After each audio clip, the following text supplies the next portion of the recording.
आइए जानते हैं आज की कुछ अंतर्राष्ट्रीय खबरों को। पहले एक नजर आज की हेडलाइंस पर। गुजरात उपचुनाव में जीत के बाद आपके गोपाल इटालिया बोले, हमने कांग्रेस से हाथ जोड़े। राजा के भाई ने किया चौंकाने वाला खुलासा, सोनम और राज की है फर्जी कंपनी। नॉमिनेशन के बाद लालू यादव का बयान, सिर मुड़वाया, महिला के पैरों पर रगड़वाई नाक, फिर गांव से खदेरा। इटावा में यादव कथावाचक से बदसलूकी। सपा के एक्शन में सिलेक्शन की वजह क्या? 27 से 39 रूस पर एतबार, भारत ने बहुत पहले देख लिया था ये दिन।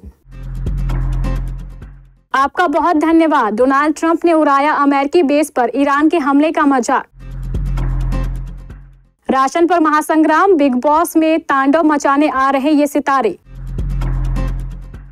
सरदार जी 3 को लेकर आलोचना झेल रहे, दिलजीत का जवाब। बार बार कहने पर भी नहीं किया बैक फ्लिप सेलिब्रेशन, अब ऋषभ पंत को लेकर क्या बोल गए सुनील गावस्कर। गुजरात की विसावदर सीट पर विधानसभा उपचुनाव जीतने के बाद आम आदमी पार्टी के नेता गोपाल इटालिया ने कांग्रेस पर निशाना साधा। उन्होंने कहा है कि आज की तारीख में कांग्रेस को उसके किए की सजा मिली है। हमने बार बार उनसे हाथ जोड़े, उनसे कहा कि आप लोगों का यहाँ पर कैंडिडेट खड़ा करना नहीं बनता है। हमारा गठबंधन था, हमने गठबंधन में 5 सीटों पर उपचुनाव में कैंडिडेट खड़ा नहीं किया। जब हमारी बारी विसावदर सीट के उपचुनाव में आई तो हमने कांग्रेस से कहा कि आपको कैंडिडेट खड़ा नहीं करना चाहिए, लेकिन वो नहीं माने। उन्होंने कहा कि जनता अब गुजरात में बदलाव चाहती है।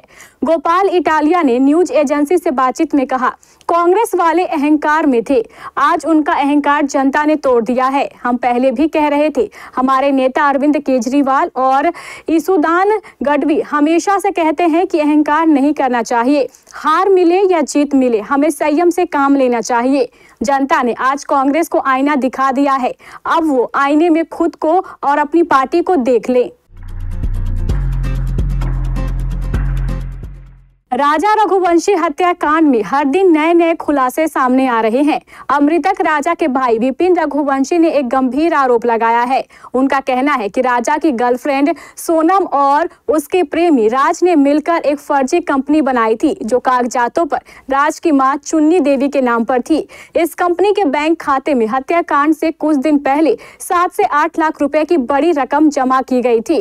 विपिन का आरोप है कि यह पैसे हत्या की साजिश में इस्तेमाल हुए हैं। उनका संदेह है कि राज ने अपने 3 दोस्तों विकास, आकाश और आनंद को जो पैसे दिए थे वे इसी खाते से निकाले गए। ये पैसे राजा और सोनम के शिलांग रवाना होने से पहले दिए गए थे। इससे विपिन को यकीन है कि यह हत्याकांड पूरी तरीके से सुनियोजित था और इसकी योजना पहले से ही बना ली गई थी। परिवार की माने तो अब वे आरोपियों के नार्को टेस्ट की मांग को लेकर हाईकोर्ट का रुख कर सकते हैं, ताकि सच्चाई सामने आ सके। लालू प्रसाद यादव ने सोमवार को अपनी पार्टी राजद का 13वीं बार राष्ट्रीय अध्यक्ष बनने के लिए नामांकित किया। 1997 में राजद का गठन होने के बाद से ही वही अध्यक्ष रहे हैं। नामांकन की समय सीमा समाप्त होने तक किसी और के नामांकन नहीं किया। मंगलवार को उन्हें निर्विरोध निर्वाचित घोषित कर दिया गया। नामांकन का प्रारंभ दिन के 12:05 पर होना था। लालू प्रसाद अपनी पत्नी पूर्व मुख्यमंत्री राबड़ी देवी और पुत्र एवं विपक्ष के नेता तेजस्वी यादव के साथ समय से पहले पहुंच गए थे। वे प्रदेश अध्यक्ष मगनीलाल मंडल के कमरे में बैठे थे और बार बार पूछ रहे थे कि नॉमिनेशन कब करना है। ठीक निर्धारित समय पर उन्होंने निर्वाची अधिकारी के कमरे में प्रवेश किया। राष्ट्रीय निर्वाचन पदाधिकारी डॉक्टर रामचंद्र पूर्वे एवं सहायक निर्वाचन पदाधिकारी चितंजन गगन का उन्होंने ठीक से उसी तरीके से अभिवादन किया जिस तरह आम चुनावों के समय निर्वाची अधिकारियों का किया जाता है। उसके बाद उन्होंने खड़े होकर 4 सेट में नामांकन दाखिल किया। प्रत्येक नामांकन सेट पर 10 समर्थकों के हस्ताक्षर हैं। उत्तर प्रदेश के इटावा जिले के बकेवर थाना क्षेत्र के दादरपुर गांव में एक शर्मनाक घटना ने सामाजिक और राजनीतिक हलचल मचा दी है। यहां यादव जाति के भगवताचार्य व्यास मुकुंद मणि और उनके सहायक संत कुमार यादव के साथ कथित तौर पर मारपीट, अपमान और चोटी काटने की घटना सामने आई है। इस अमानवीय घटना का वीडियो सोशल मीडिया पर वायरल होने के बाद पुलिस ने कार्रवाई शुरू की और समाजवादी पार्टी के राष्ट्रीय अध्यक्ष अखिलेश यादव ने इस मामले में कड़ा रुख अपनाते हुए दोषियों के खिलाफ सख्त कार्रवाई की मांग की है। जानकारी के मुताबिक 21 से 27 जून तक दादरपुर गांव के एक मंदिर में श्रीमद् भागवत कथा का आयोजन किया गया था। कथा के लिए औरैया के अछदला से आए भगवताचार्य मुकुंद मणि यादव और उनके सहायक संत कुमार यादव को बुलाया गया था।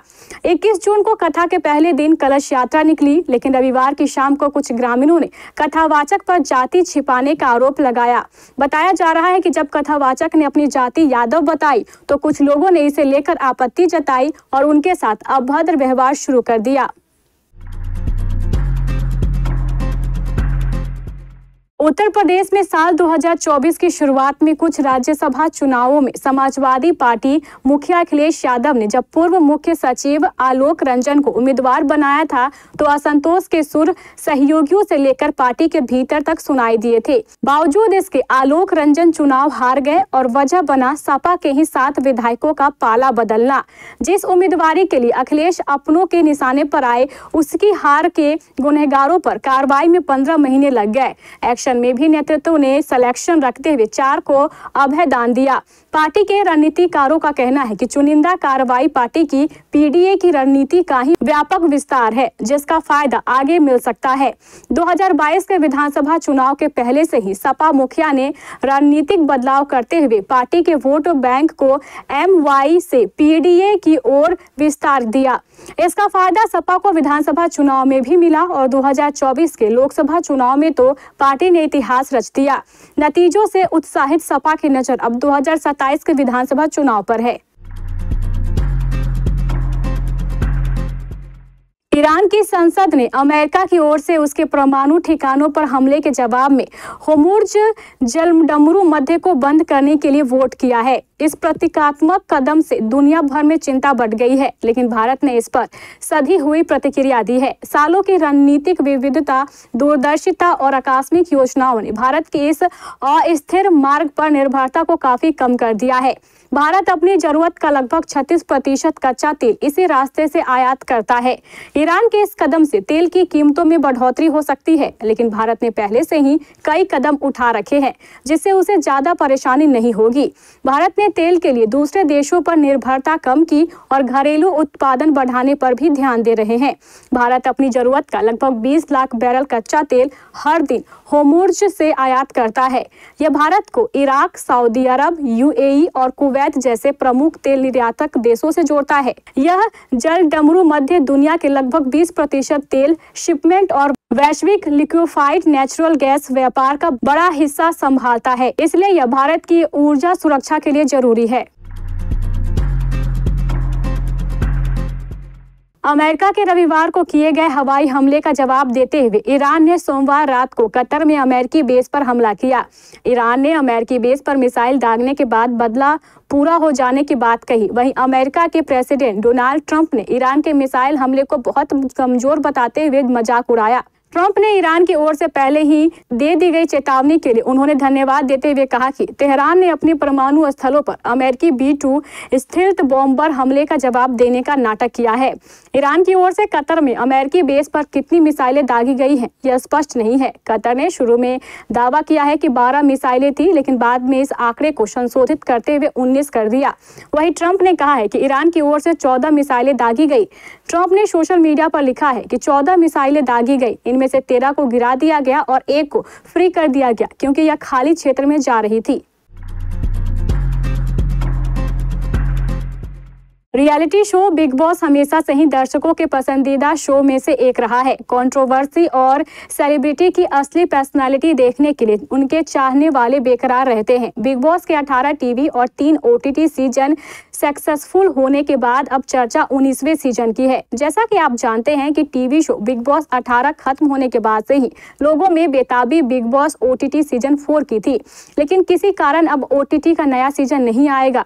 लेकिन मेकर्स ने बिग बॉस 19 लाने का फैसला किया है। काफी समय से चर्चा है कि बिग बॉस 19 जुलाई के आखिर में शुरू हो सकता है, लेकिन अब एक नई तारीख सामने आई है। लेटेस्ट रिपोर्ट के मुताबिक बिग बॉस का नया सीजन 3 अगस्त से शुरू हो सकता है। पहले तभी यह अनुमान लगाया जा रहा था कि अगस्त में ही शो आएगा। अब डेट पर भी मोहर लग गई है। हालांकि अभी तक बिग बॉस 19 की प्रीमियर डेट से जुड़ी कोई आधिकारिक घोषणा नहीं की गई है। सिंगर एक्टर दिलजीत दोसांझ अपनी आगामी फिल्म सरदार जी 3 में पाकिस्तानी अभिनेत्री हानिया के साथ बड़े पर्दे पर नजर आने वाले हैं। इस कारण उन्हें नेटिजन्स खूब ट्रोल कर रहे हैं। कुछ तो उन्हें पाकिस्तान का दोस्त तक बता रहे हैं। अब अभिनेता की एक प्रतिक्रिया सामने आई है। हालांकि साफ करते चले कि उन्होंने इस विवाद पर सीधे तौर पर टिप्पणी नहीं की है। इस बातचीत में उन्होंने खुद को धरती माता का एक हिस्सा माना है। सरदार जी 3 का ट्रेलर रिलीज हुआ तभी से दिलजीत दोसांझ तीखी आलोचना झेल रहे हैं और उन पर देश को धोखा देने का भी आरोप लग रहा है। अभिनेता ने ग्रैमी प्रेसिडेंट पोनोस ए पनाया के साथ दिए इंटरव्यू में कहा है कि देश युद्ध में है और हमारे पास इन चीजों पर नियंत्रण नहीं है, लेकिन मेरा मानना है कि संगीत ऐसी चीज है जो देशों को जोड़ती है। मैं ऐसी चीज का हिस्सा बनकर खुद को धन्य महसूस करता हूँ जो देशों में प्यार फैलाती है। भारत और इंग्लैंड के बीच लीड्स में खेले जा रहे सीजन के पहले टेस्ट मैच में ऋषभ पंत ने इतिहास रच दिया। पंत ने इस मुकाबले की दोनों पारियों में सेंचुरी ठोकी। पहली पारी में अपने शतक के बाद पंत ने अपना बैक फ्लिप सेलिब्रेशन किया था। भारत के पूर्व कप्तान सुनील गावस्कर भी इंग्लैंड के खिलाफ पहले टेस्ट की दूसरी पारी में उनका शानदार शतक पूरा होने पर उनका ट्रेडमार्क पलटी वाला जश्न देखने के लिए इंतजार कर रहे थे, लेकिन ऐसा हुआ नहीं। पंत अब विकेटकीपर बल्लेबाज के तौर पर टेस्ट में 2 शतक लगाने वाले इतिहास के दूसरे खिलाड़ी बन गए हैं। जैसे ही पंत ने दूसरी पारी में अपना शतक पूरा किया, पूरा दर्शक वर्ग यह देखने के लिए इंतजार कर रहा था कि क्या 27 वर्षीय पंत 3 अंकों तक पहुंचने के बाद पहली पारी की तरह पलटी मारेंगे या नहीं। बल्कि ऋषभ पंत ने गावस्कर की ओर इशारा किया कि कुछ समय बाद गावस्कर ने चौथे दिन के स्टंप के बाद ऋषभ पंत के बारे में बात करते हुए कहा कि बहुत खुश हूं। न्यूज एंकरिंग एवं जॉब के इच्छुक लड़के लड़कियों के लिए बड़ी खबर। अगर आप चाहते हैं न्यूज एंकरिंग करना तो आपके लिए अच्छी खबर है। अगर आप हैं कंप्यूटर के जानकार तो भी आपके लिए एक अच्छी खबर है। आपके मन मुताबिक आपका जॉब आपका इंतजार कर रहा है। जॉब पाने का शानदार मौका, वेतनमान 20,000 रुपए तक, योग्यता अनुसार। आवेदन करें केबीसी न्यूज कार्यालय, बनिया टोला, बड़ा बाजार, कटिहार। Phone number 06542242601। आप अपना आवेदन हमें व्हाट्सएप या ईमेल भी कर सकते हैं। हमारा व्हाट्सएप नंबर है 8298877777। हमारा ईमेल आईडी है katihar@kbcnews.in। जल्दी करें, सीट सीमित है। आवेदन करने की अंतिम तारीख 22 जून 2025 रविवार।